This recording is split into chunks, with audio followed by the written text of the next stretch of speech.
하나님 말씀은 신약성경 요한이서 1장 12절 13절 말씀입니다. 우리 같이 찾으신 분들은 한 목소리로 함께 읽겠습니다. 내가 너희에게 쓸 것이 많으나 종이와 먹으로 쓰기를 원하지 아니하고 오히려 너희에게 가서 대면하여 말하려 하니 이는 너희 기쁨을 충만하게 하려 함이라. 택하심을 받은 내 자매의 자녀들이 내게 문안하느니라. 글 대신 대면하여 말하리라 라고 하는 제목으로 말씀을 나누고자 합니다. 먼저 여러분, 우리가 본문을 살펴보기 전에 앞서 이 편지를 쓰고 있는 정말 백발이 성성한 노인이 된 사도 요한을 좀 우리가 떠올려 봤으면 좋겠습니다. 아마 이 편지가 이제 에베소에서 쓰여진 편지니까 뭐 고대의 방이라 그래야 뭐 이렇게 화려하겠습니까? 방 안에 조그만 탁자 하나 있었을 거고요. 그 앞에 뭐 양피지가 이렇게 놓여 있을 거고, 거기에 이제 펜을 들어서 이 편지를 썼을 겁니다. 아마 어쩌면 뭐 길지 않은 편지잖아요. 그러니까 이거는 충분히 편지를 쓰고 있는 요한 사도의 건강, 뭐 힘의 문제, 이런 것들을 우리가 연관 지어 볼 수가 있어요. 요한복음을 썼던 사도 요한이 이제 인생의 마지막 끝에 가서 이 편지를 쓰는 일이 힘에 겹지 않았을까. 그래서 이 요한서신의 이 뒷부분 여기가 이제 이렇게 짧게 글을 쓸 수밖에 없지 않았을까. 한 자세를 오래 유지하는 것도 고령의 몸으로는 쉽지 않습니다. 또 편지를 쓰는 일이니 이게 단순한 사적인 서신도 아니고 하나님의 복음 진리를 전하고 또 현재 이들 앞에 놓여 있는 교회 현실, 사실 이 세속성에서 벗어나고 있지 못해서 심지어 예수님께서 주신 그 새 계명, 그것이 온전히 이들에게 이해되지 않았고 믿어지지 않고 있는 이 상황. 그래서 외부의 이런 거짓 교사들로부터 취약성을 드러내고 있는 교회 현실을 앞에 두고 쓰는 편지이기 때문에 이 내용 자체 굉장히 진지하고 그리고 온 힘을 다했을 겁니다. 근데 그러함에도 불구하고 편지를 썼지만 마감 인사가 그런 거예요. 쓸 말이 참 많다. 쓸 말이 많다. 이것은 이제 본문을 통해서는 정확히 드러나지 않습니다만은 우리가 이제 이 편지가 쓰여질 당시의 배경을 고려해 보면 사도 요한의 이런 건강과 신체의 문제도 고려할 수 있겠다. 하지만 이제 요한 사도께서 여기서 이제 쓸 말이 많은데 가서 말하겠다라고 합니다. 가서 말하겠다. 그러니까 사실 이 편지에 있는 내용들은 충분하게 사도 요한의 뜻을 드러낸 것은 아니라는 거예요. 하지만 최소한 써야 할 것은 다 쓰셨겠죠. 그래서 이 안에 있는 이 서신서에 담겨 있는 그 진리만으로도 오늘을 살고 있는 우리들에게 충분한 이 복음 진리를 우리가 얻을 수 있습니다. 하지만 그 동시대를 살았던 교인들을 향한 이 사도 요한의 이 말씀, 쓸 것이 많지만 글로 다 쓰기를 원하진 않는다. 그리고 내가 직접 찾아가려고 한다. 그래서 이 말씀의 의미를 우리가 생각해 볼 때 이것은 사실상 요한 사도께서 전하고자 하는 이 복음이라고 하는 것이 신비이잖아요. 신비는 말로 할 수 있고 글로 표현할 수 있습니다만 그게 충분하지가 않아요. 그래서 하면 할수록 부족합니다. 그래서 마치 우리가 우리의 지식도 알면 알수록 깨닫게 되는 것은 내가 모른다는 것을 더 알게 돼요. 실제로 공부 아무것도 안 할 때는 천하태평이거든요. 내가 모르는 게 없어. 그래서 근데 공부 잘하는 녀석인데도 막 그렇게 하는 거면은 어떻게 저렇게 믿음이 없고 사람이 경박한지 몰라. 아니 선생님이 다 가르쳐준 거 교과서대로 다 시험에 날 건데 뭘 그렇게 걱정해. 하도 하니까 이제 공부하려고 이제 해보니까 점점 공부하면 할수록 뭘 알아가는 게 아니라 모르고 있는 게 무엇인지를 알게 되죠. 그래서 사실 우리가 뭘 안다라고 할 때는 알아야 할 것을 아는 것과 알아야 하는데 모르고 있는 것을 아는 것, 이게 공부거든요. 그래서 공부도 알면 알수록 사실은 더 자기가 무지하다는 것을 깨닫게 돼요. 이게 신비는 오죽하겠습니까?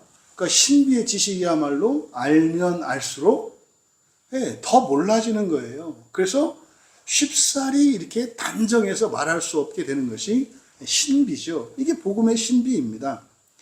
특별히 요한 2서에서 사랑의 계명이라는 게 요한 2서에서는 무엇이라고 했습니까? 현재적인 그리스도의 성육신을 믿는 거예요. 현재적인 성육신. 그러니까 여러분, 예수님을 믿고 그리스도인 된 사람들 중에 예수 그리스도의 성육신을 믿지 않는 사람이 어디 있어요? 최소한 교회 안에 있는 사람들은 예수님이 정말 사람이 되신 하나님이라는 것을 최소한 그냥 머릿속으로나마 그걸 이해하고 그 말로 고백한단 말이에요. 그런데 뭐 주일에도 우리가 십자가를 안다고 자부할 수 없는 것처럼 우리가 기억하고 있고 말하고 있고 뭐 너무나 그냥 일상이 되어버린 것 같은 이런 신앙 고백들 사실 안다고 자부할 수가 없어요.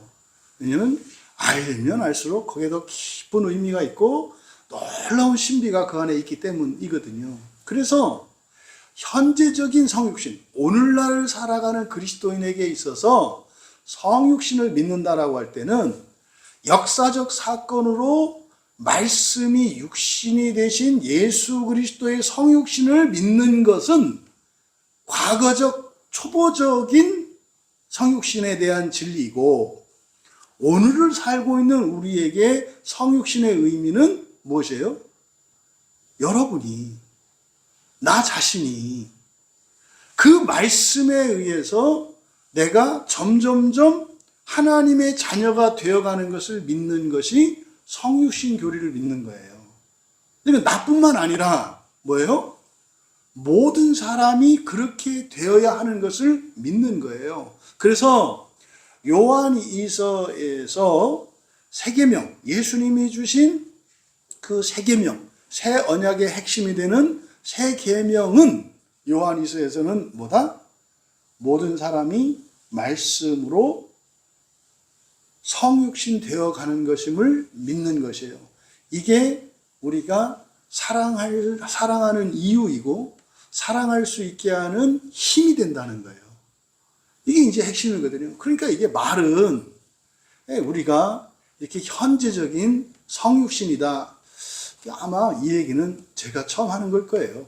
현재적인 성육신, 뭐 이거 갖고 뭐 난리를 칠 분들도 계시는데, 성육신은 오직 예수 그리스도만 성육신이지 어떻게 감히 발칙하게 사람이 성육신한다고 믿는가? 그게 바리새인들이 했던 얘기예요. 예수님이 하나님의 자녀인 것을 믿지 않는 거나 여러분들을 성령께서 이 성경 말씀으로 하나님의 자녀로 바꿔 가신다고 하는 거나 하나로 다르지 않다. 현재적 적용이다. 그래서 지금 쓸 것은 많지만 이제 글로 쓰지 않고 이렇게 한다고 얘기하신 이 말씀은 바로 그 복음의 신비를 말하려고 하는 겁니다. 오늘 이 말씀을 통해서 정말 나 이제 진짜 편지 그만 쓰고 지금 당장이라도 이 펜을 꺾고 운동화끈 꽉 쪼매매고 지팡이 잡고 내가 너희들한테 달려가고 싶다고 이야기하는 이 노사도의 고백, 그리고 이 간절한 열망이 정말 최소한 이 시간 이 설교를 듣는 우리들에게만큼 전해질 수 있기를 바랍니다. 오늘날 정말 이 시대가 얼마나 지금 코로나 이후에 무슨 온라인 예배니 무슨 이런저런 해서 모이기를 패하는 시대가 됐습니까? 근데 오늘 사도의 말씀은 그것과 정반대되는 말씀을 한단 말이에요. 예? 이 고령의 몸으로도 지금 당장 내가 마음 같아서는 너희들에게 달려가고 싶다고 하는 이것이 여러분들이 교회를 향한, 예배를 향한, 그리고 성도의 교제를 향한 우리의 마음이기를 바랍니다. 그리고 정말론적으로 이게 정말 하나님 나라를 향한, 그리고 하늘에 계신 그리스도를 향한 우리의 동일한 마음이 되기를 바랍니다. 그래서 이 요한이서의 편지를 마감하면서 아주 중요한, 옛날도 마찬가지겠습니다만 특별히 오늘날 우리가 잃어버린 그 신앙의 본질, 예배죠. 현장에서 함께 공동체적으로 드리는 이 예배라고 하는 신앙의 본질의 의미를 회복하고 그것을 다시 정말 우리가 새롭게 마음을 다지는 그런 시간이 될 수 있기를 진심으로 바랍니다. 오늘 말씀을 통해서 우리들이 이제 요한 사도의 말씀에서 얻을 수 있는 첫 번째 교훈은 사랑은 문자에 갇히지 않는다는 거예요. 사랑은 이런 문자나 말로 표현할 수 없어요. 사랑이라는 것 자체가 말입니다. 계속 넘쳐나는 거예요. 샘과 같이 계속 솟아나는 샘과 같이 사랑이라고 하는 것은 사랑의 특성 중에 하나가 뭐예요? 계속 넘치는 거예요. 그래서 어떤 그릇에다가 이렇게 담을 수 없는 게 사랑이에요. 빈 그릇을 들어서 사랑을 채워요. 그럼 어떻게 돼요? 사랑은 쉬지 않거든요. 계속 넘치거든요. 흘러 넘칩니다. 근데 여러분, 문자나 말이라고 하는 것은 어떻습니까? 고정되어 있잖아요. 그러니까 이런 문자와 말은 단순한 어떤 소통의 수단으로서 뿐만이 아니라 이 세상에 있는 모든 형식이기도 해요. 그러니까 문자와 종이와 먹으로 이야기한 이 편지, 이거는 사람의 언어와 이런 글을 나타내는 건데 이것은 또한 우리의 삶의 이런 형식들, 이것으로 이해할 수 있어요. 그러니까 사랑이라는 건 말입니다. 그렇게 그것으로 제한하고 그것으로 충분히 그것을 나타낼 수 없는 것이다. 아무리 뛰어난 문필가가 사랑의 시를 쓴들 아침 눈 뜨면 어떻게 돼요? 구겨버린다고요.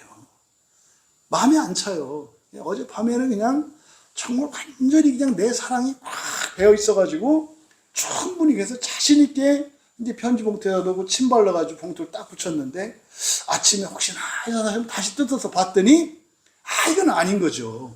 사랑은 그런 겁니다. 그래서 사랑은 그때 그 사랑만 표현할 수 있어요. 말과 문자는. 근데 사랑은 편지 쓸 때 사랑보다 편지를 마치고 난 뒤에 나의 사랑이 또 커졌어. 그래서 편지 봉투에 넣은 편지에서 사랑이 삐져나와. 그러니까 어떻게 돼요? 다시 뜯어가지고 다시 써야 돼. 그래서 문자로만 사랑을 나타내고 형식으로만 사랑을 나타내려고 하면 이거는 주체할 수 없는 거고 불가능한 일을 하려고 하는 거죠. 지금 바울 사도께서 여기서 전하려고 하는 핵심적인 내용이 뭡니까? 사랑의 계명이거든요. 사랑의 계명. 그러니까 이 사랑이라고 하는 사랑의 계명을 실천적으로 그리고 원리적으로 왜 너희들이 새 계명을 지키지 못하는가를 진단을 해서 모든 사람이 말씀으로 성육신 되어 가는 거야. 이게 이제 핵심인데 그것을 지금 이렇게 글로 썼습니다마는 충분하지 않은 거죠. 그래서 요한 사도께서 쓰는 편지는 단순한 어떤 지식이나 정보, 교훈을 전달하는 게 다가 아닌 거예요. 그래서 요한일서의 맨 처음에 시작할 때 태초에 계셨던 생명의 말씀, 그를 그가 눈으로 보았고 자세히 보고 손으로 만졌다고 했지 않습니까? 그러니까 예수 그리스도의 실체가 지금 이 자리에 계신 여러분에게서 점점 가시화되어 가고 있는 거예요. 그래서 우리가 서로를 사랑하지 않을 수 없는 거란 말이에요. 근데 우리에게는 하나님의 형상만이 있는 것이 아니라 우리는 여전히 육체 가운데 있기 때문에 우리에게는 동물적 본성을 가진 인성도 있단 말이에요. 그래서 우리에게는 사랑하지 않을 수 없는 신성도 있고 정말 사랑할 수 없는, 또 개인에 따라서는 사랑할 만하기도 하고 또 어떤 사람에게는 사랑하고 싶지 않은 이런 선택적이고 차별적인 인성이 함께 섞여 있다고요. 그러면 예수님의 계명을 따라 우리가 서로를 계속 사랑하기 위해서는 우리가 상대방을 무엇으로 인식해야 돼요? 신성으로 인식을 해야 된단 말이에요. 그러니까 말씀이 성육신한 그 사람의 신성, 그것을 볼 때 우리가 사랑할 수 있게 되는 거죠. 여러분, 우리들도 종종 교회 안에서 신앙생활하면서 이런 신앙을 어떤 지식이나 실천 또는 인격적인 수준이나 경건의 정도, 이런 형식들을 가지고 이렇게 그것을 바르고 또 수준이 있고 없고를 이렇게 판단하려고 하는 이런 실수를 많이 범합니다. 근데 여러분, 오늘 사도 요한 말씀은 종이와 먹으로 충분하지 않다. 이거는 말과 글로, 어떠한 실천과 어떠한 헌신과 섬김으로 우리의 신앙을 충분히 표현할 수 없다. 이렇게 말씀하고 있거든요.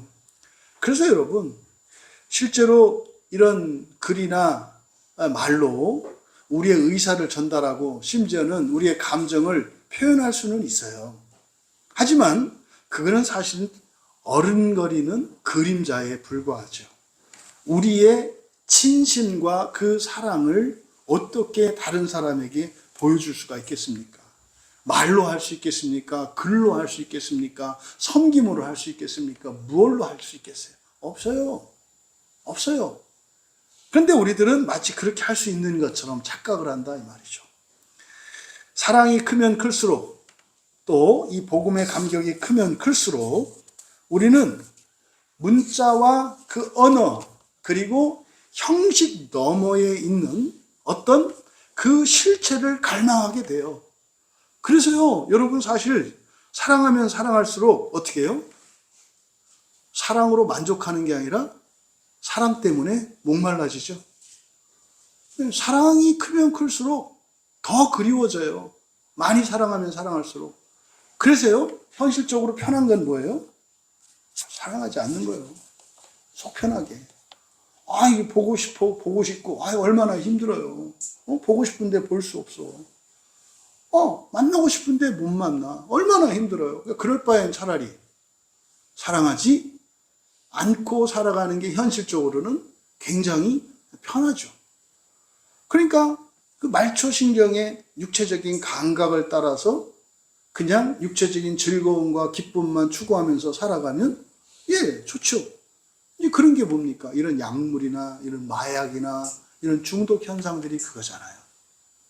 여러분, 이 사랑이 이렇게 갇히지 않는 것이고 어떠한 형식이나 도구에 그리고 말과 문자로 표현할 수 없는 것임을 기억하시기 바랍니다. 그래서 사랑은 어떤 거예요? 계속 목이 마른 거예요. 항상 목이 마른 거예요. 그래서요, 부모와 자식 관계를 보세요. 부모와 자식 관계를 놓고 볼 때 일반적으로 누가 더 큰 사랑을 가지고 있죠? 부모가. 그래서 누가 더 온전히 사랑하지 못했다고 죄의식을 많이 갖고 있죠? 사랑이 없는 자식이 죄의식을 갖는 게 아니라 사랑이 더 많은 부모가 모자라다고 생각한다 이 말이에요. 그래서 이 사랑의 속성을 여러분들이 잘 기억하셔라. 왜? 우리 기독교 신앙이 그래요. 우리가 신앙생활을 좀 더 잘하고 성장하고 성숙하면 할수록 우리는 어떤 고백을 할 수밖에 없어요? 나는 죄인입니다 라는 고백을 할 수밖에 없어요. 나는 사랑받을 수 없는 자이군요를 자각하게 되는 거예요. 근데 이게 문제라고. 그러니까 이게 지금 사랑이 뭔지를 모르기 때문에 그런 일들이 일어나는 거죠. 그래서 첫 번째로 얻는 교훈이 뭐다? 사랑은 문자에 갇히지 않는다. 이때 문자라고 하는 것은 모든 형식을 의미한다. 두 번째로, 그러면은 이렇게 문자에 갇히지 않는 사랑, 또 계속해서 샘솟는 이 사랑, 이것은 우리로 하여금 어떻게 하게 하는가? 그래서 요한 사도께서 이어서 말씀하잖아요. 오히려 너희에게 가서 대면하여 말하려 한다. 이 자연스러운 거예요. 안 쓰던 편지를 쓰게 됩니다. 사랑하게 되면. 안 하던 전화를 하게 됩니다. 안 하던 행동을 하게 됩니다. 안 하던 이런 섬김을 해요. 그래서 누군가를 사랑하게 되면 행동이 어색해지죠.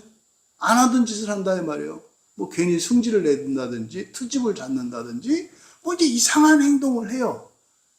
그런데 그렇게 사랑이 생겨서 충족이 안 돼요. 어떻게 이제 그렇게 하면 할수록 이제 더 불타오르거든요. 그래서 요한 사도께서 이어서 뭐라 그래요? 오히려 너희에게 가서 대면하여 말하려고 한다. 그러니까 요한은 이제 결단하는 거야. 야, 이제 안 되겠어. 편지만 쓰려니까 도저히 답답해서 내가 견딜 수 없어. 나 그냥 너희들 보러 갈 거야. 이렇게 얘기했어요. 그런데 지금 우리말 성경에 대면하여 이렇게 되어 있거든요. 대면하여라고 하는 말이 이게 스토마 플러스 스토마, 이게 뭐냐면 입이 입을 향하여 이런 뜻이에요. 뭐죠? 입이 입을 향하는 게 뭡니까? 뭐 북한 사람들 옛날에 뭐 진짜인지 아닌지 모르겠습니다만 입맞춤을 북한에서는 뭐 입박치기라고 한다더라고요. 그러니까 이게 지금 여기 대면하여라고 하는 표현이 얼굴을 마주한다는 표현이 아니고 뭐예요? 입술이 플러스 입이에요. 입이 플러스 입을 향하여. 그러니까 입맞춤을 나타내는 거예요. 이거는 여기서 대면하여라고 번역한 이것은 초대교회 당시의 교회의 인사법이에요. 이거는 이제 가족 간에, 왜 저 서양 사람들이 가족들 간에 입맞춤이잖아요. 인사하는 방법이. 그게 성경에서 기인한 거거든요. 그러니까 초대교회 당시에 가족의 어떤 표시, 가족들만의 특별한 인사법, 이게 입맞춤이에요. 이건 친밀함을 나타냅니다. 그래서 여기서 대면하여라고 하는 것은 뭐예요? 입맞추고 싶다는 거예요. 입맞추고 싶다는 거예요. 너무 그리우니까. 그래서 입맞추고 싶다라고 하는 이건 뭡니까? 거리가 하나도 없기를 원한다는 거죠. 이런 시간적, 심정적, 이런 공간, 요 사이, 이게 하나도 없기를 원한다는 거예요. 하나 되기를 원하는 거죠. 그래서 바로 이 대면이라고 하는 것은 현재적 부활의 방식이에요. 현재적 부활의 방식. 또 입맞추라 할 때 또 이제 이단들은 이걸 갖다 또 그대로 또 교인들끼리 입맞추세요. 이제 이게 이상하게 되는 거죠. 이때 당시에 그랬다고. 근데 지금은 뭐 하는 거예요? 모이는 겁니다. 모여서 서로의 삶을 나누고 신앙을 나누고, 이게 뭐예요? 예배의 핵심이죠. 그래서 우리들이 교회에 모여서 드리는 예배는 부활 신앙을 가지고 있고 현재적 부활의 삶을 살아가는 사람들에게는 막을 수 없는 거예요. 포기될 수 없는 거예요. 여러분, 연애해 본 사람들은 알지 않나요? 만나고 싶지 않은가요? 만나고 싶지 않아요. 그냥 전화 통화만 하고 편지만 주고 받고 뭐 화상 통화만 하면 되나요? 그건 사랑 아니에요. 그럴 수가 없어요. 그럴 수가 없다고. 만나고 싶고요. 만나면요, 손잡고 싶고요. 손잡고 입 맞추고 싶고, 이게 사랑의 이런 확장으로 인해서 일어나는, 우리 안에 일어나는 자연스러운 의지의 변화거든요. 그래서 이 대면한다는 것, 시간과 공간을 함께 한다는 이것은 바로 뭐다? 현재적인 부활을 믿는 신자들의 생활이다라고 하는 겁니다. 그러니까 입 맞추고 싶다는 이거는 단순한 인간적인 그리움이 아니에요. 이건 사실 뭡니까? 하나가 되고자 하는 이런 부활 신앙의 현재적 실천인 거죠. 여러분 생각해 보세요. 하나님이 우리를 사랑하신대요. 그래서 하나님이 우리를 어떻게 사랑하셨나를 보세요. 하나님이 맨 처음에 우리에게 하신 게 뭐예요? 창조된 이후로 계시하시잖아요. 그게 편지잖아요. 누군가를 통해서 하나님의 뜻을 전하고 하나님의 사랑을 전하잖아요. 이게 계시잖아요.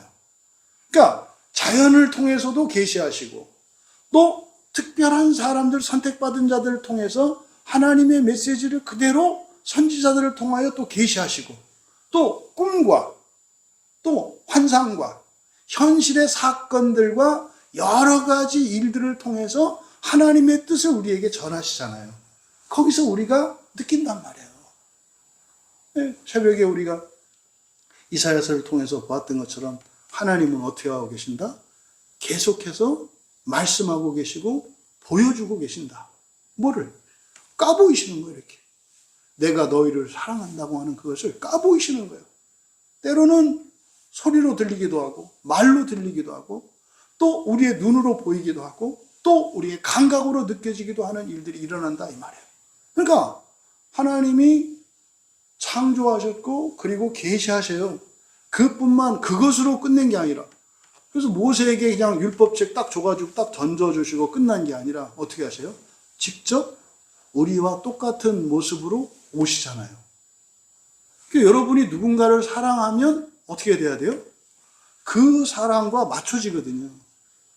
그러니까 나에게 맞춰라. 이건 사랑 아니에요.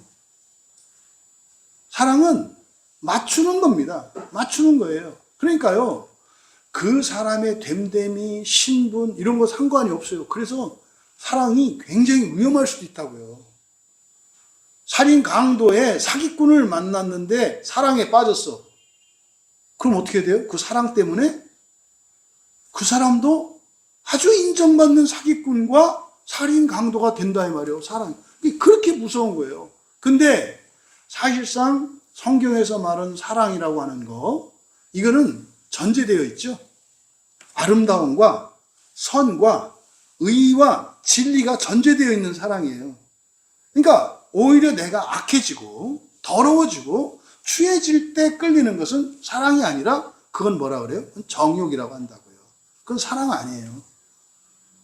그래서 서로를 좋게 하는 것이 사랑이지 망가뜨려지는 게 사랑이 아니라고요.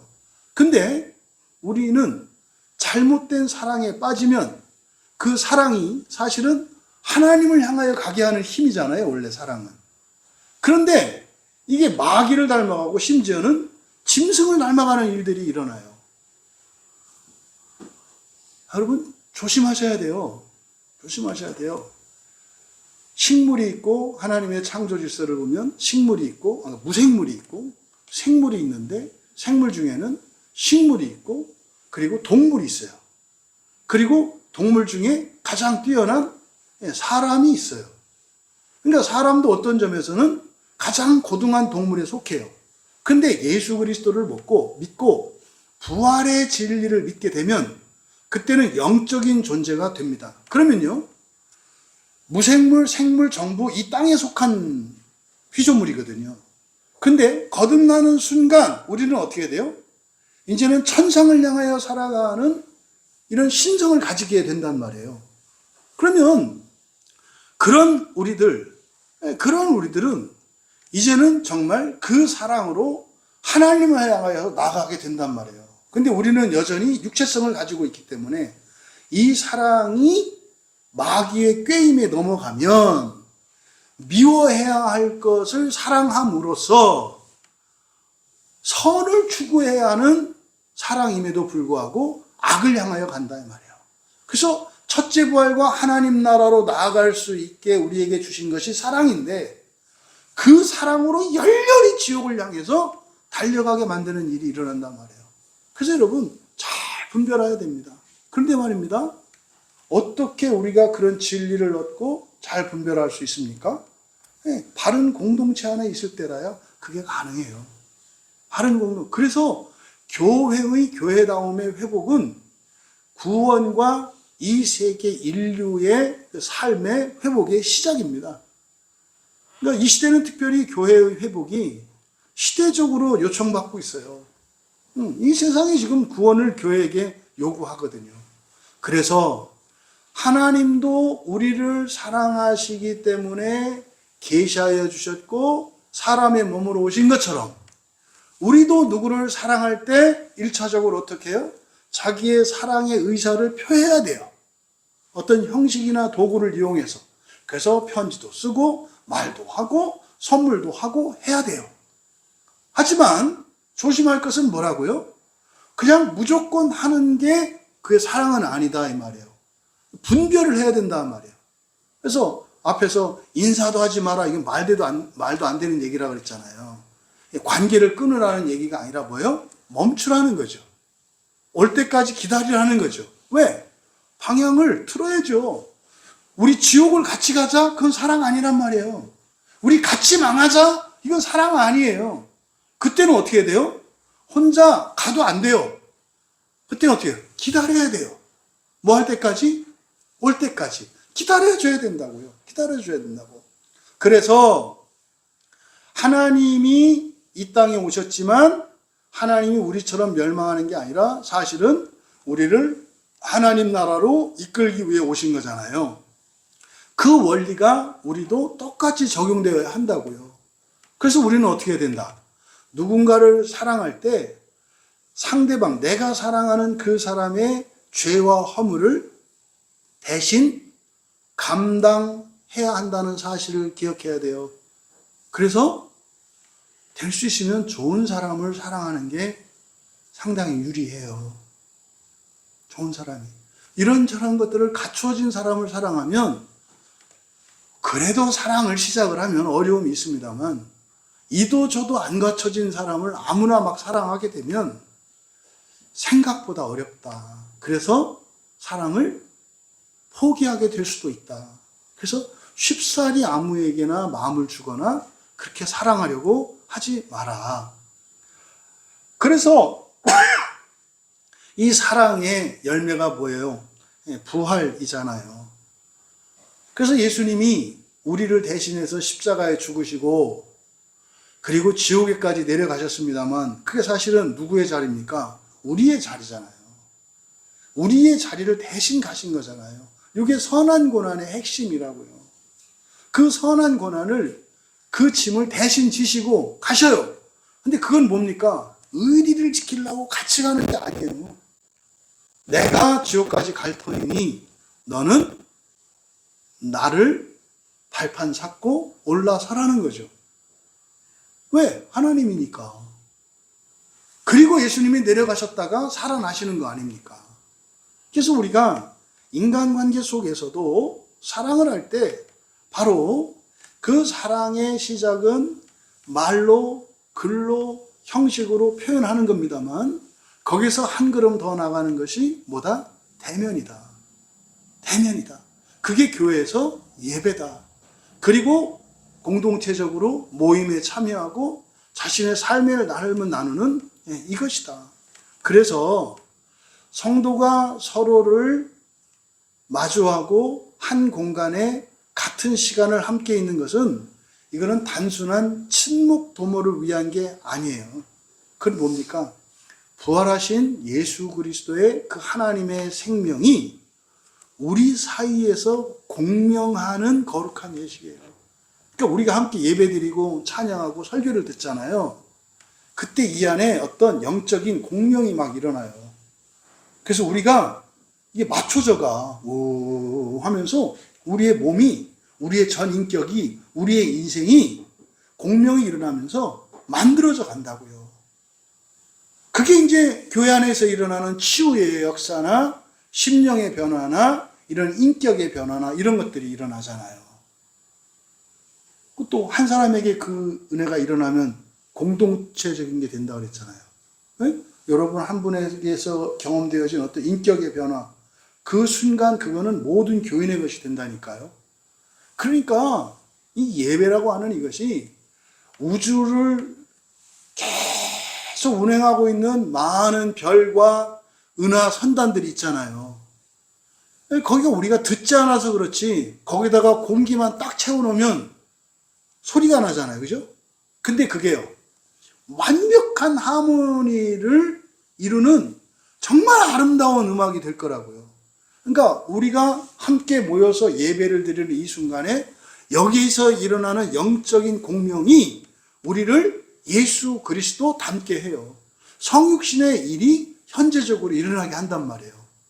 그게 바로 뭐예요? 대면이에요, 대면. 그래서 요한 사도께서 오히려 너에게 가서 대면하여 말하려고 한다. 이렇게 말씀합니다. 여기서 대면하여 앞에 쓰기를 원하지 아니하고, 그래서 원하다가 블로마이입니다. 블로마이니까 불례의 동사형이란 말이에요. 그러니까 원하지 않는다 이 말이에요. 그러니까 종이와 먹으로, 다시 말해 편지로 쓰고 말로 하는 이것이 확정된, 그리고 불변하는 거 아니다 이 말이에요. 이거는 뭐예요? 그냥 부득이하게 선택할 수밖에 없는 최소한의 실천이라는 거죠. 그러니까 이거는 불례가 아니라 뗄로죠. 이겁니다. 그래서 어쩔 수 없는, 그러니까 최선이 아니면 차선. 이게 뭐다? 형식이고, 그리고 말이라는 거예요. 그 다음에 여기서 대면하여 말하려 하니, 맨 끝에 우리말 성경으로 하니라고 되어 있는데, 요거는 엘피조예요. 소망한다 이 말이죠. 소망한다. 그러니까 지금 간단하게 쓴 말 같습니다만은, 지금 바울 사도께서 실천적으로는 나 편지만이 아니라 직접 보고 싶다 이런 의미도 되고, 또 여기서 소망이라는 말을 썼으니까 마지막 날에 우리가 부활하여 일체되어진 그때를 바라보고 있는 거예요. 근데 그러면 우리가 부활을 믿어요? 부활을 믿는다는 것은 하나님과 하나 되는 거잖아요. 하나님과 하나 되어지는 현재적 부활신앙은 뭐라는 거예요? 모이는 거예요. 만나고 모이는 것이 현재적 부활의 실천이라는 거예요. 그러면 부활을 원해. 근데요, 모이고 싶지 않아. 그러면 자기는 부활을 원하는데도 불구하고 자기는 어디를 향해서 가고 있는 거예요? 지옥을 향해서 가고 있는 거라니까요. 그거는 자기 의지나 뜻 아니에요. 우리가 어느 방향으로 가고 있느냐가 중요하지. 그래서 여러분, 바로 함께 만나는 것. 그럼 또 만난다. 그리고 부활해서 일체되는 것은 만유의 일체잖아요. 그럼 여러분들이 만남을 한번 보시라고. 사람을 가려. 그 얘기는 뭐예요? 아직은 부활하고 싶지 않다는 뜻이에요. 그러면요, 최소한 발가락 하나는 지옥에 걸쳐 있는 거다 이 말이에요. 이 얘기는 아무나 모두를 만나십시오 하는 거 아니잖아요. 그죠? 기준에 대해서 말하는 거예요. 기준에 대해서. 여러분들이 그렇게 해야 한다는 기준을 갖는 거. 여러분의 지성에 대한 이야기예요. 근데 여러분의 감정이 원하지 않잖아요. 이런 사람은 만나고 싶지 않은데, 이럴 때는 만나고 싶지 않은데, 이런 감정이 들잖아요, 당연히. 감정이 싫게 만든다고요. 하지만 지성으로 내려진 이 판단의 원칙이 이 감정을 통제할 수 있어야 돼요. 그래서 일정 기간 앞에서 그랬잖아요. 이단적인 사람에게 대해서는 뭐해라? 인사도 하지 말라는 것이 아니라 기뻐하라고. 그러니까 입 바른 소리 하지 마라. 그러니까 이거는요, 미움받을 수 있어. 일정 어느 정도는 소원할 수도 있어. 유지하라는 거예요. 근데요, 그 사람이 돌이키면 어떻게 하는 거예요? 두 팔을 벌려 환영하는 거죠. 유산을 챙겨갖고 떠나왔던 둘째 아들이 돌아왔을 때 언제 그랬냐는 듯이 그냥 버선발로 쫓아가서 맞이하는 그 아버지의 마음, 그게 그대로 지금 요 앞에서 말씀한 거거든요. 이걸 갖다가 인사하지 말라 그래가지고, 정말 제가 교회 안에서 이런 건 없어요. 이렇게 누구는 만나고 누구는 만나지 말고, 그게 아니고요. 누구는 만나라. 그런데 누구는 어떻게 해라? 기다리라요. 뭐 할 때까지? 그 사람이 방향을 바꿀 때까지. 아닌데요. 그래 가니까 가야 되지 않나요? 너도 죽어. 같이 죽어. 너라도 여기에 자리에 지키고 있어야 따라오지. 아니 목사님이 약한 사람 기준이니까 우리가 해야 된다고 그러지 않았어요? 할 수 있는 거 하고 할 수 없는 건 주제넘게 하지 말고 가만히 있으라 그랬지. 우리 이영덕 성도님이 지금 동성애 구하겠다고 지금 지옥으로 다이빙 해가지고 지금 시천지에 가 있는데 이제 그만하고 좀 와야 되는데 아직도 이렇게 힘이 있으셔서. 그러니까 여러분들이 단절시키는 거하고 기다리는 거하고는 구분하셔야 돼요. 그래서 대면하여 나가야 한다는 것, 대면해야 된다는 것 기억하시고, 여러분들이 가리는 사람들, 환경, 어떤 때, 그게 나의 약점이구나, 나의 허물이구나, 이걸 깨달으시고 그것을 극복할 수 있도록 하나님께 은혜를 구하고 회개하시고 여러분의 마음을 기경하여 본성의 변화를 계속 이루어가야 한다고요. 그럼 여러분의 본성이 변하면 그때 막 달려가던 사람이 어떻게 와요? 딸려와. 내가 쫓아가서 데리고 오는 게 아니라 그런 사람들을 위해서 우리가 할 수 있는 건 뭐라고 했어요? 기도하고. 근데 그 기도가 힘이 있기 위해서는 어떻게 해야 돼요? 다시 말해서 하나님께 요구해야 되잖아요. 이렇게 해주세요라고. 그러려면 기도를 통해서 하나님을 빗지우게 할 수 있는 방법은 뭐예요? 우리가 회개하고 새 사람이 되는 거예요. 그럼 요구할 수 있어요. 뭘? 하나님, 본성이 바뀌면 환경을 바뀌어주신다고 하셨으니, 내가 회개했으니 내 사랑하는 동생을 이단 무리에서, 저 사이비 무리에서 나올 마음을 주세요.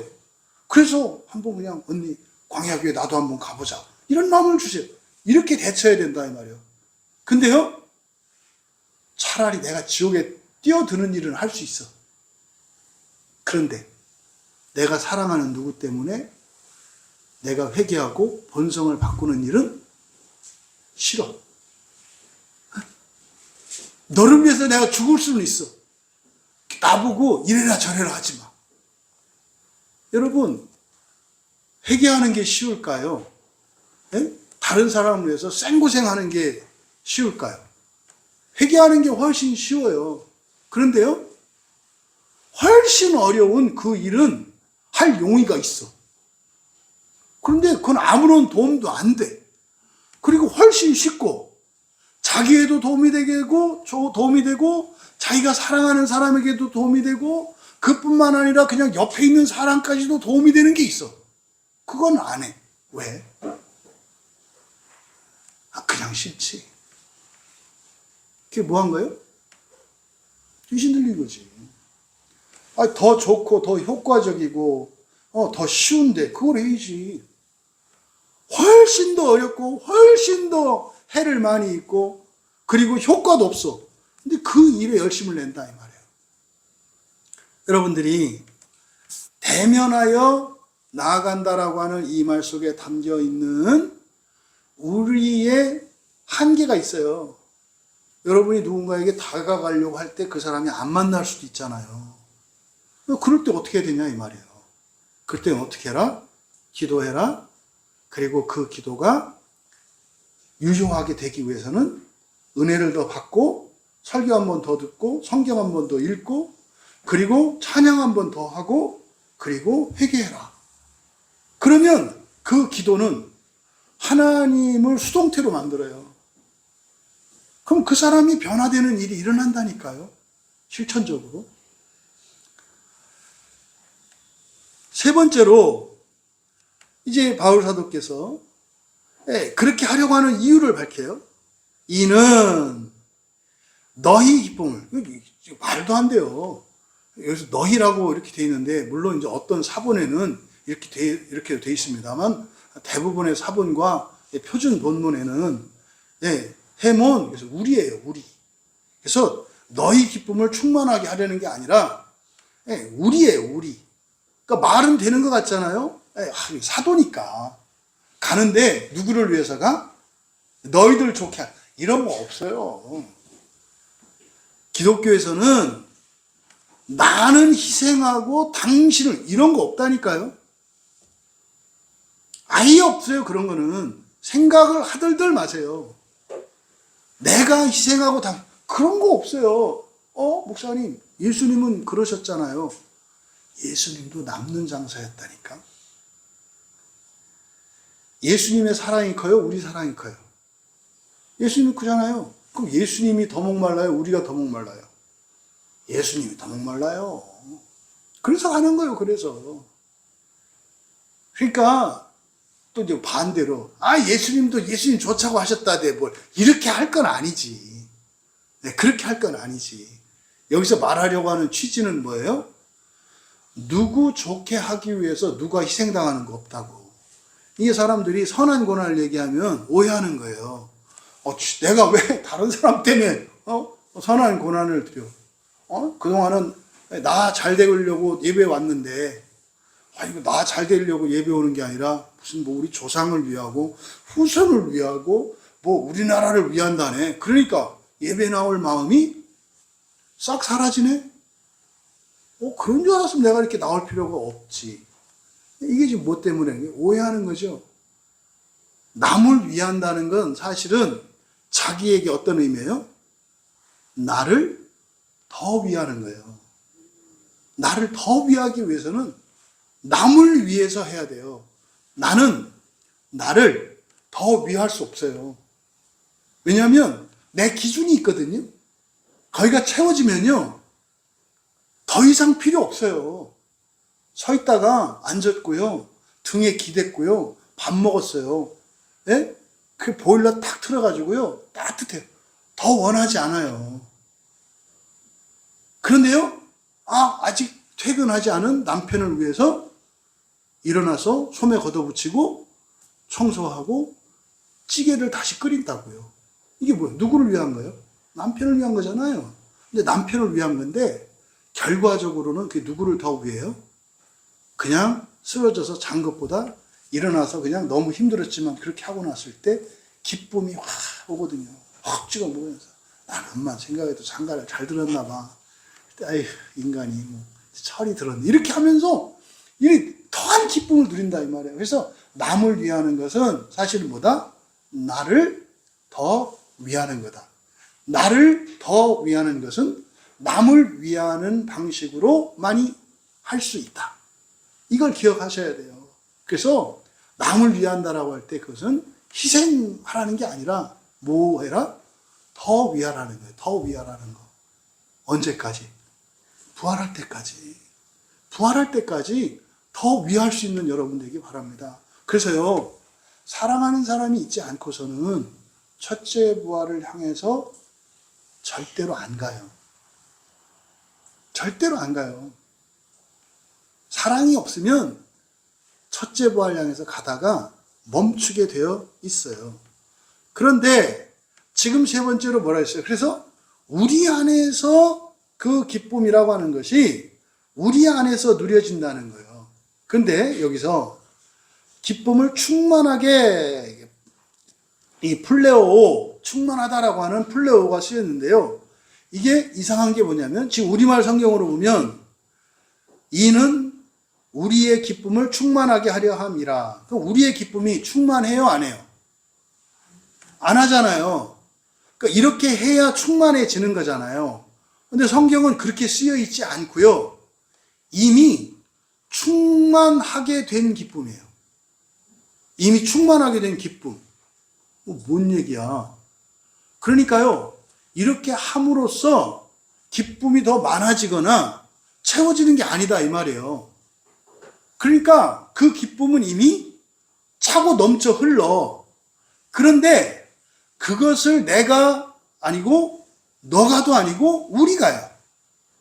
우리가 그것을 함께 누리기 위해서는 어떻게 해야 된다는 거예요?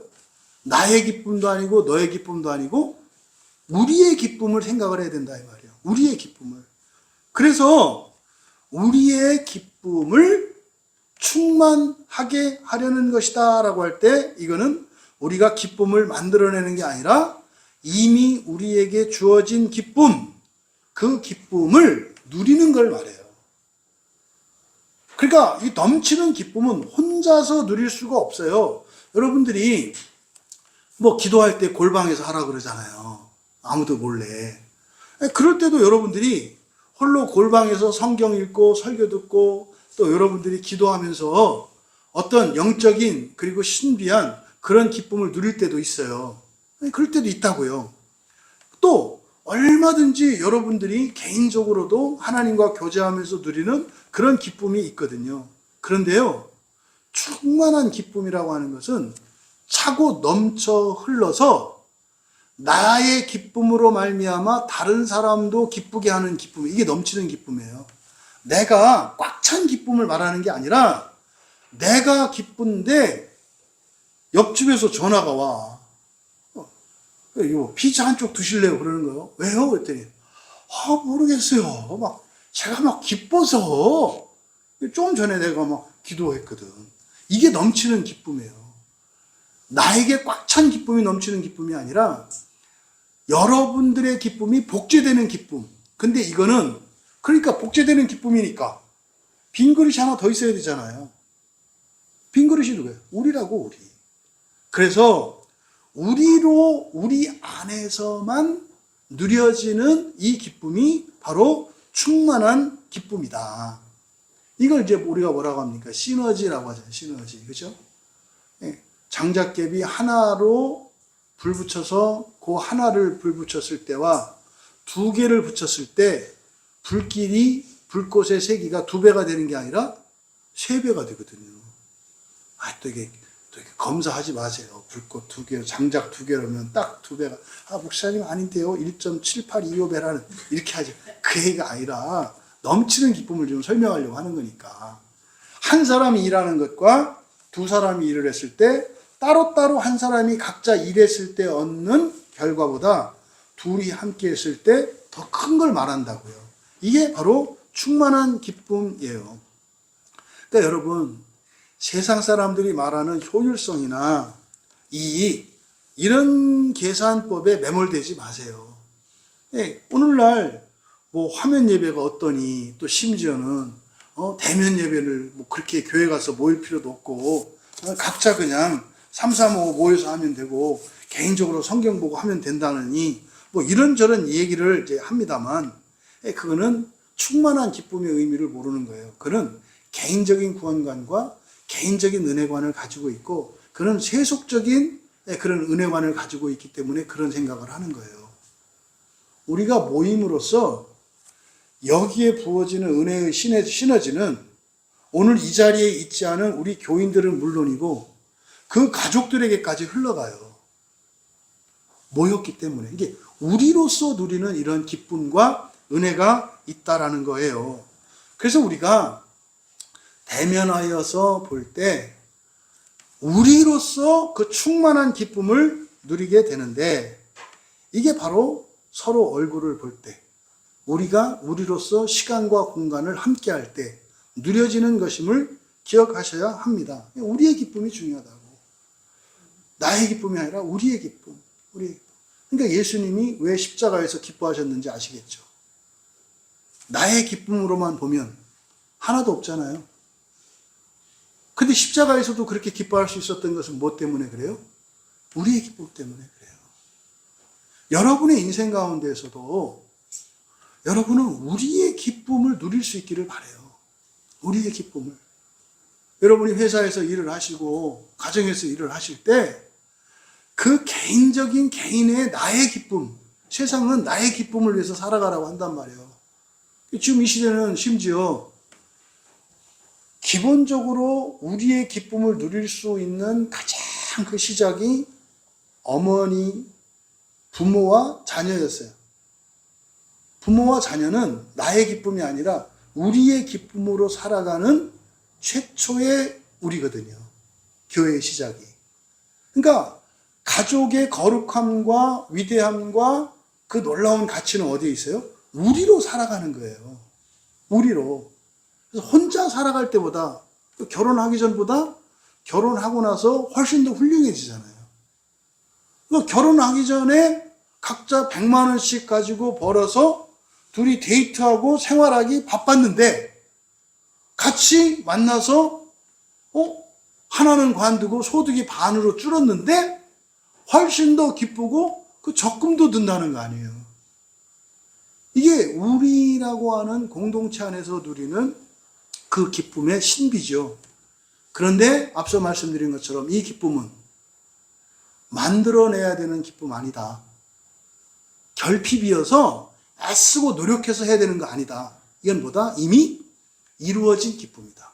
이루어진 기쁨이다라는 거. 있어요. 그러니까 그리스도인에게는요, 없는 것을 채우는 게 중요하지 않아요.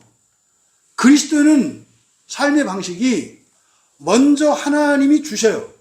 이미 먼저 이루어진다고요. 그러면 그리스도인의 삶의 방식은 그것을 구하고 얻고 채우기 위해서 살아가는 게 아니라 주어진 그것을 누리기 위해서 살아가는 거예요. 그러니까 완전히 달라요, 삶의 방식이. 예수님을 모르는 사람들은 거둬들이기 위해서 산단 말이에요. 근데요, 절대 못 누려요. 맨날 뒷북 쳐요. 그거 다 옛날이 좋았다 그래, 항상. 요새 너무 힘들어. 아유, 옛날 그래도, 그냥 신입사원 때가 좋았어. 맨날 그래, 맨날. 나중에 이제 명퇴하고 나면, 아유, 그래, 임원으로 있을 때가 좋았어. 그 맨날. 그러니까 현재를 못 살고, 과거를 살아요. 근데 죽었어. 그럼 원래 죽으면 우리가 누려야 할 현재는 뭐예요? 낙원이거든. 근데 낙원을 어떻게 해요? 후불로 누려. 그러니까 바로 현재로 가는 게 아니라 어디로 가요? 과거로 누르니까. 그러니까 과거를 기뻐하면서 지금은 또 현재는 그래도 어디? 지옥이라니까. 그래서 현재의 삶을 살아가는 목적이 뭡니까? 첫째 부활이에요. 첫째 부활이라고. 현재의 삶에서 여러분들이 그 기쁨을 누리셔야지. 그래서 먼저 주어진 것을 누리는 거다. 그런데 그걸 어떻게 누린다? 우리로 누린다. 혼자서는 못 누린다. 우리로 누린다. 우리도. 네? 우리로. 이것은 사실은 예수님께서 십자가에 달리셨던 예수님의 십자가 사건으로 말미암은 거죠. 우리가 십자가에 대해서 주일에 요한복음을 통해서 배웠잖아요. 바로 우리가 자랑할 것은 진짜 십자가의 인생이다. 그게 뭐예요? 지금 말씀드린 거예요. 이미 먼저 받고 누리기 위해서 애쓰고 힘쓰면서 살아가는 삶. 이게 십자가 인생이에요. 이게 자랑할 만한 거라니까. 왜? 누구나 다 얻을 수 있는 거거든. 근데 아무나 얻을 수 없는 거면 자랑하면 안 돼요. 얻을 수 없는 사람은 절망하게 만들거든요. 우리가 자랑할 수 있는 거는 누구나 누릴 수 있는 것이라야 자랑할 수 있어요. 그리고 누구도 누릴 수 없는 것이라야 또 자랑할 수 있고. 그러니까 누구나 다 누릴 수 있고 하지만 누구도 누릴 수 없는 그것. 이게 십자가 인생이란 말이에요. 그걸 아는 사람이 누굽니까? 그리스도 안에서 만들어진 영적인 가족이요. 우리로 살아가는 새로운 가족으로 만들어진 우리란 말이에요. 그러니까 지금 요한복음의 마지막 말씀하고 연결하니까 훨씬 더 이해가 잘 되잖아요. 그래서 이 기쁨은, 명예는 이미 예수 그리스도로 말미암아, 그리고 여러분 안에 와 계신 성령으로 말미암아, 그리고 우리들에게 먼저 이미 주어진 이 말씀으로 말미암아 그 기쁨은 우리에게 이미 이루어졌다. 그래서 우리는 그걸 누리기 위해서 살아간다. 그래서 성경을 읽고 설교를 들어서 그거를 하는 게 아니라 사실은 뭐예요? 우리에게 주어졌는데 모르는 그것을 알아감으로, 또 누릴 수 있는 방법을 깨달아감으로 그거를 누리는 것. 이게 사실은 교회 예배의 핵심이라고요. 예배를 인도하는 목사가 여러분들에게 무슨 가마를 끼치거나 뭐 놀라운 어떤 이런 지식을 전하고 이렇게 해서 없던 걸 생겨나고, 아니요. 이미 하나님께서 먼저 여러분들에게 넘치도록 주신 그것들을 포장을 뜯어주는 역할이에요. 여러분의 마음을 열어주는 역할. 이게 예배 인도자들의 사명인 거죠. 여러분, 말씀을 맺겠습니다. 13절에서 택하심을 받은 너의 자매의 자녀들, 이것도 딱 순간적으로 잘못 보면 또 십자가 옆에 4명의 자녀가 있다고 그랬으니까 네 자매니까 이거 십자가에 그 4명인가? 이건 넘버 4가 아니라 너의 소유격, 너의예요. 그냥 너의 자매입니다. 너의 자매. 너의 자매. 그럼 여기서 자매는 누구를 나타내요? 교회를 나타낸다고 그랬죠. 모든 신자를 나타내고 교회. 그래서 뭐예요? 택하심 받음이라는 말을 썼다. 그래서 택하심 받음이라는 말을 할 때는 여러분들이 늘 기억해야 된다.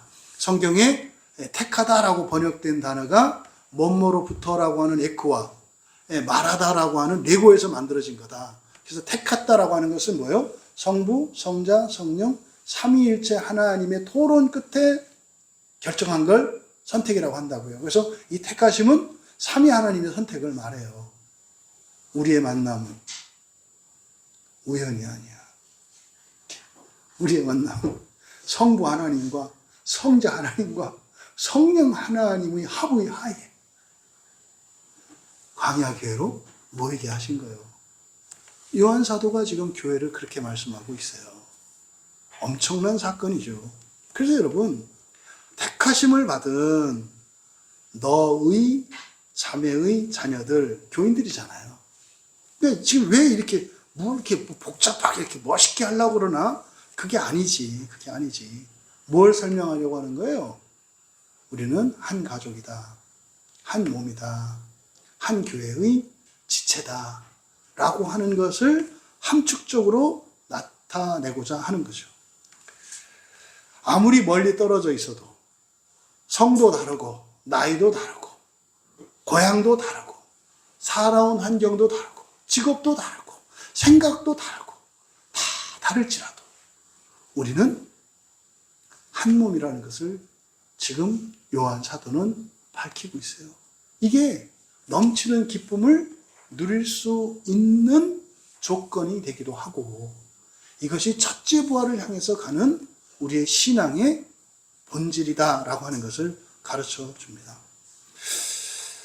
사랑하시는 여러분, 여러분의 신앙은 이렇게 건조한 이런 활자나 또 사탕 발리는 이 사탕 발림된 말이나 또 겨렇게 보이고 경건해 보이는 어떤 형식들에 갇혀 있지는 않은지 한번 돌아보시기를 바랍니다. 그래서 우리의 신앙과 이 사랑이 실제적이고 생생하고 향기가 나고 맛깔스럽고 정말 아름다운 음악처럼 들려지고 따스함으로 느껴질 수 있는 그런 신앙이 되기를 진심으로 바랍니다. 이제 그만 펜을 내려놓고 너희들에게 달려가고 싶다라고 하는 이런 사랑의 성장, 신앙의 성숙이 우리의 삶 속에 나타나기를 바랍니다. 그래서 정말 요한 사도는 진심으로 이 교인들을 빨리 만나서 안고 싶었고 만지고 싶었고 입맞추고 싶었어요. 그거는 뭐라고요? 종말론적으로 하나님과 완전히 하나 되고 싶었어요. 그러니까 지금 이 세상의 즐거움과 걱정거리, 좋은 것도 있고 힘든 것도 있습니다만 그것이 사도 요한의 마음을 흔들지는 못해요. 오직 뭐예요? 하나님과 하나 되어지는 그날의 기쁨과 소망을 바라보는데 그걸 또 현재적으로 육체로 살아가는 가운데 교회 공동체의 지체들과 함께 대면하여 예배하고 말씀을 나누는 그것으로 누리고자 합니다. 그래서 정말 우리 주변을 돌아볼 수 있기를 바라요. 교회 지체들, 또 여러분 가족들 좀 보세요. 천천히 좀 보세요. 생각도 좀 하시고 그리고 시간도 가지시고 이렇게 글로는 다 쓸 수 없는 이런 사랑의 성장과 성숙이죠. 그래서 그냥 어떤 형식에 만족하고 대부분 그러잖아요. 결혼해서 부부관계, 자식을 낳아서 부모 자식 관계 이 형식이에요. 여기에 머물러 있는 분들이 얼마나 많은지 몰라요. 이게 문자와 말로 형식에 갇혀 있는 거예요. 그게 아니라 어떻게 해요? 정말 우리 애들이 학교 마치고 빨리 집에 오는 것을 기다리는, 우리 남편이 우리 아내가 빨리 집에 오기를 기다리는, 그래서 날마다 반가워할 수 있는 가족뿐만 아니라 우리 교회 공동체가 되기를 주님의 이름으로 축원합니다. 이것이 현재적으로 첫째 부활의 신앙을 가진 증거라고 하는 이 말씀으로 편지를 끝맺고 있습니다. 요한 사도의 이 마지막 이 편지의 마무리를 통해 우리의 부활 신앙이 현재적으로 실제화되시기를 주님의 이름으로 축원합니다. 말씀을 생각하며 우리 함께 기도합시다. 우리가 갇혀있는 형식과 이런 글과 문자, 이것은 무엇인지 한번 돌아봅시다.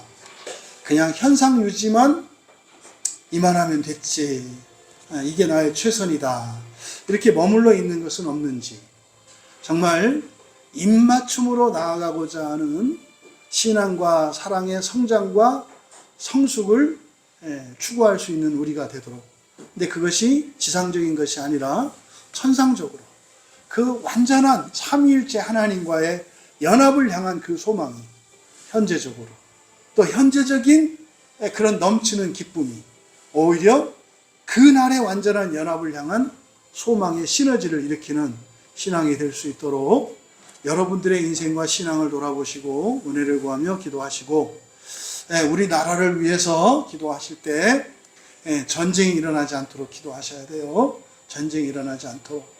그리고 평화통일이 일어날 수 있도록 기도해 주십시오. 그리고 현실적으로 제가 좀 우려가 되는 부분을 여러분들한테 기도 제목을 내놓는데, 옛날 IMF 때와 같이 극심한 경제적 공황이 오지 않았으면 좋겠어요. 환율은 지금 계속 올라가요. 근데 막 주식값은 막 올라가요. 어느 날 있잖아요, 돈 많은 사람들이 돈을 빼잖아요. 그럼 주식은요, 다 휴지 조각 됩니다. 근데 우리나라 이 주식을 투자하는 보통 개미 투자자라고 하는 개인들이 여유 자금을 가지고 원래 투자를 해야 되거든요. 그래서 그게 좀 안 되더라도 일상이 무너지진 않거든요. 근데 우리나라에 주식을 투자하는 분들은 그렇지가 않아요. 그래서 자꾸 이제 그런 염려가 돼요. 저의 개인적인 염려일 수 있어요. 근데 쓸데없는 걱정은 안 해요. 왜냐하면 현실의 지표가 말하거든요. 그러면 진짜 이런 어떤 경제적인 공황 상태가 우리나라에 일어나지 않도록 하나님 은혜를 내려주십시오. 군인들이 월급을 못 받는다잖아요. 활동비를 못 받는다잖아요. 공무원들이 월급을 못 받는 게 있을 수가 있나요? 근데 지금 국민들은 저녁을 못 느끼는 것 같아요. 위기의식을. 지금 어딘가 지금 새고 있거든요. 그래서 우리나라를 위해서 기도하실 때 이 경제적인 공황 상태가 옛날 IMF 때와 같은 이런 일이 일어나지 않도록 기도해 주세요. 우리나라가 가난한 나라 아니거든요. 탐욕 때문에 그래요. 탐욕 때문에. 그리고 미래에 대한 염려와 두려움 때문에 그래요. 사람들이 그냥 막 가지려고 하거든요. 그래서 이 나라의 경제적인 문제로 인해서, 지금 여러분들은 옛날 IMF 다 겪으셨잖아요. 그때 얼마나 많은 사람들이 극단적인 선택을 하고, 뭐 가정이 깨지고 직장을 잃고, 그런 얼마나 그 어려운 일들이 있었습니까? 우리가 기도해서 막을 수 있어요. 막을 수 있어요. 하나님, 그때와 같은 이런 국가적인 이런 경제난에 시달리지 않도록 하나님 이 나라를 지켜주시옵소서. 여러분들이 은혜를 구하고 기도해 주시고, 평화통일을 위해서 기도해 주세요. 평화통일은 기도만 해서 되는 게 아니라 그 기도가 이루어지려면 뭐 해야 된다고요? 우리가 회개하고 은혜를 받아야 한다고요. 여러분들이 화해할 수 없었던 사람과 화해하고, 용서할 수 없었던 사람을 용서하고, 받아들이지 않았던 사람을 받아들일 때 하나님, 이 나라에 전쟁이 일어나지 않고 평화통일을 이루어주세요라고 하는 이 기도가 반드시 응답됩니다. 많지 않아도 돼요. 우리면 돼요. 지금 여기에 모인 우리만 해도 돼요. 왜? 하나님의 능력은 전능하시기 때문에. 한 사람의 기도만 제대로 된 기도가 이루어진다면 하실 수 있거든요. 그래서 이 나라의 평화 통일을 위해 이 나라 온 국민들이 서로 미워하지 않고 사랑하고 연합하기 위해 내가 지금껏 내가 세워놨던 관계의 벽을 허물게 하여 주시고 절대 나아가지 않겠다고 그어놓았던 금을 지우고 넘겠습니다. 이렇게 결단하시고 그게 안 된다면 그렇게 할 수 있도록 은혜를 주십시오. 기도함으로 정말 이 나라가 이렇게 지역 간에, 이념 간에 정치, 종교, 신분, 재산 이런 모든 것들로 인하여 우리가 서로 대립하고 분열되지 않도록 하나님께 은혜를 구해 기도해 주시고 우리 한국교회와 이 시대의 교회를 위해서 기도할 때 전 그렇게 생각해요. 진정한 종교개혁이 필요할 때다. 진정한 종교개혁이 필요할 때다. 더 이상 나누고 분열하고 어쩌면 종교개혁자들이 해결하지 못한 거예요. 서로 죽이고 분열하는 거 이거 종교개혁자들 해결 못했어요. 심지어는 더 조장했어요. 진리 안에서만 서로 사랑하는 거다. 우리가 앞서 보았던 것처럼 요한이서 10절에서 얘기한 것처럼 인사도 하지 말라고 하는 이 개혁주의자들의 교리예요. 분열의 문제는 해결되지 않았다고요. 하나님 이 시대에 사랑과 연합을 절대적이고 최우선적인 가치로 여기는 교회들 되게 하여 주시옵소서.